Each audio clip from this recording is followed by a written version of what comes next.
Hello guys, in today's video we're gonna talk about how to fix Instagram has stopped problem. So the answer is easy, just go to the settings and scroll down to the apps section, and now go to the search and search on Instagram,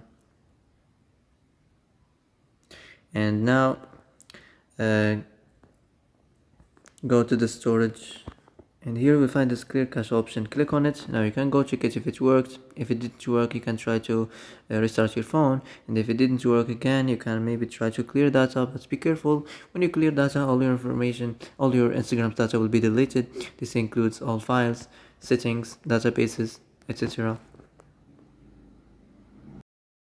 So that's it for today's video. I hope this is the answer you've been looking for. If you like this video, don't forget to like and subscribe, and see you in the next video.